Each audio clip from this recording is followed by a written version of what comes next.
بسم الله الرحمن الرحيم إنا أعطيناك الكوثر فصل لربك وانحر إن شانئك هو الأبتر۔ ہمارے چینل پاک اسلام کو سبسکرائب کرنا مت بھولیے گا تاکہ آنے والے ایپیسوڈ کی نوٹیفیکیشن آپ کو بر وقت مل سکے۔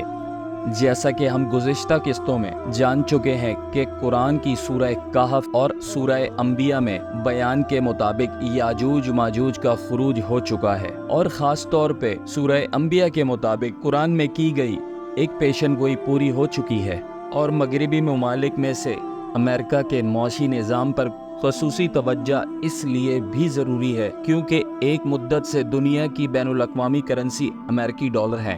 جسے پیٹرو ڈالر بھی کہا جاتا ہے، اور دنیا کے اکثر ممالک انہی کی قیام کردہ بینکس جیسا کہ IMF، ورلڈ بینک کے قرض دار ہیں۔ لیکن معاشی نظام کے علاوہ ان کے پاس اور بھی کئی ایسے حربے موجود ہیں جن کے استعمال سے یہ کاموں پر اپنا غلبہ بڑھاتے رہتے ہیں، جیسا کہ جنگ۔ دسمبر 1913 میں امریکی کانگریس کے ذریعے امریکی معاشی نظام پر پوری طرح قبضہ جمانے کے بعد بین الاقوامی بینک کا اگلا مقصد جنگ تھا، اور ایسا ہی ہوا۔ 28 جولائی 1914 کو نجی امریکی سینٹرل بینک کے قیام کے صرف ایک سال بعد جنگ عظیم اول کا آغاز ہوا۔ جنگ کے دوران جرمن روتشائلڈ نے جرمنی کو قرضے فراہم کیے، فرانس روتشائلڈ نے فرانس کو، برطانوی روتشائلڈ نے برطانیہ کو، اور امریکہ کے JP مورگن کے ذریعے قرضے فراہم کیے گئے، جو کہ ظاہر ہے روتشائلڈ خاندان کا ہی کارندہ تھا، جیسا کہ ہم پہلے ہی بیان کر چکے ہیں۔ جنگ کے شروع ہونے کے چند مہینے بعد ہی مورگن دنیا کا سب سے بڑا صارف بن چکا تھا، کیونکہ مورگن کے ذریعے برطانیہ اور فرانس کو جنگی سامان مہیا کیا جا رہا تھا، اور اس کے فرم کے روزانہ کی خریداری $1 کروڑ تک پہنچ گئی تھی۔ اس کے وجہ سے مورگن کے نیو یارک کے دفتر کے باہر ساز و سامان بیچنے والے افراد کا ہجوم رہتا تھا۔ جنگ کے دوران پریزیڈنٹ ولسن نے اپنے ہینڈلر بروف کو جنگی صنعت بورڈ کا سربراہ بنا دیا تھا، اور معروف تاریخ دان جیمز برلوف اپنی کتاب میں بتایا کہ برلوف اور راک فیلر نے جنگی سامان کی خرید و فروخت سے جنگ عظیم کے دوران $20 کروڑ کمائے تھے۔ جنگ عظیم اول سے نہ صرف بین الاقوامی بینکرز کے لیے بے انتہا منافع کمانے کا ذریعہ تھی، بلکہ نظاموں کو تبدیل کرنے کا موقع بھی تھی، جن کے ذریعے قوموں کو زیادہ آسانی سے قابو کیا جا سکے۔ اب یہ چاہتے تھے کہ دونوں نظاموں کی جنگ کروائی جا سکے، جیسا کہ جمہوری نظام اور کمیونسٹ نظام یا سوشلسٹ نظام۔ ان دونوں نظاموں کے تصادم کے ذریعے اپنی گرفت پوری دنیا پر قائم کرنا چاہتا تھا، اور آج بھی یہ عمل جاری ہے۔ امریکی خانہ جنگی کے دوران پریزیڈنٹ ابراہم لنکن کو روسی شاہی خاندان کی حمایت حاصل تھی۔ اس کے نتیجے میں نجی بینکرز روسی شاہی خاندان کے خلاف ہو گئے تھے، اور اس ناراضگی کی ایک اور وجہ یہ بھی تھی کہ روسی حکومت نے روس میں مرکزی نجی بینکاری نظام قائم کرنے کی مخالفت کی تھی۔ جنگ عظیم اول شروع ہونے کے 3 سال بعد روسی شاہی خاندان کا خاتمہ کر کے وہاں کمیونسٹ نظام نافذ کر دیا گیا۔ کمیونسٹ انقلاب کا سربراہ لنکن تھا، جو کہ خود بھی اشکناز یہودی تھا، اور جن نظام کا نافذ روس پر کیا گیا، یعنی کہ کمیونسٹ نظام، اس نظام کا تصور دینے والا شخص یعنی کہ کارل مارکس بھی اشکناز یہودی تھا۔ روس میں افراتفری پھیلانے کی وجہ سے لینن کو سن 1900 میں جلا وطن ہونا پڑا، جس کے بعد وہ مغرب یورپ چلا گیا، جہاں اس نے اپنی انتخابی سرگرمیاں جاری رکھنے پر سن 1903 میں مزید کمیونسٹ رہنماؤں سے لندن میں ملا، اور وہاں اس نے RSDWP کے نام سے کمیونسٹ پارٹی کا قیام کیا۔ پھر سن 1905 میں لینن واپسی روس چلا گیا، اور وہاں ہر عام مقام پہ ہڑتالوں اور مظاہروں کا سلسلہ شروع کر دیا، جس کے دباؤ میں آ کے زار نکلس دوئم نے اصلاحات کا وعدہ بھی کر دیا، لیکن 2 سال بعد ہی انتشار بڑھانے کی وجہ سے اکثر اصلاحات کو نامنظور کر کے لینن کو سن 1907 میں ایک بار پھر جلا وطن کر دیا گیا۔ پھر لینن نے پناہ لی یورپ میں، جہاں سے مال اور جنگی سامان کے ساتھ یورپ اور امریکن بینکرز نے پھر سے اسے روس کی جانب روانہ کیا۔ لینن نے جنگ عظیم اول میں روس کے شمولیت کی بھی سخت مخالفت کی اور اسی ایک شاہی تنازع قرار دے کر کمیونسٹ مقصد کو فروغ دیتا رہا۔ جنگ عظیم اول پھیلانے کی بین الاقوامی بینکرز کی وجہ سے روس کی معاشی حالت کافی سنگین ہو چکی تھی، جس کی وجہ سے وہاں کے لوگ بھی غربت اور نوکریوں کے فقدان سے تنگ آ چکے تھے۔ جو معاشی بحران کمیونسٹ برلوک ریولوشن میں لینن کی مدد کا اعتراف خود روتشائلڈ خاندان کے ساتھ بینکر جیکب شیف نے کیا اور کہا روسی زار کو ہرانے کے لیے اس نے $2 کروڑ خرچ کیے ہیں، جس رقم کو روسی انقلاب برپا کرنے اور زار نکلس کو اپنے منصب سے ہٹانے میں خرچ کیا گیا۔ لینن کو راستے سے ہٹانے کے بعد بین الاقوامی بینکرز اور روتشائلڈ خاندان کی مدد سے روس میں سن 1870 سے افراتفری جاری تھی، جس کے نتیجے میں سن 1881 میں روسی بادشاہ یا زار الیگزینڈر دوئم کو بھی قتل کرا دیا گیا۔ وہی الیگزینڈر جس نے بین الاقوامی بینکرز کے خلاف جدوجہد میں پریزیڈنٹ لینن کا ساتھ دیا تھا، اور یہ سلسلہ پورا ہوا۔ مارچ 1917 کو پیٹروگریڈ میں جہاں فسادات شروع ہونے کے نتیجے میں مستقل جنگ سے تنگ روسی فوج بھی ہڑتال کرنے والوں کے ساتھ شامل ہو گئی اور 15 مارچ کو زار نکلس دوئم کے شاہی منصب چھوڑنے پر مجبور کر دیا گیا۔ گرفتاری کے بعد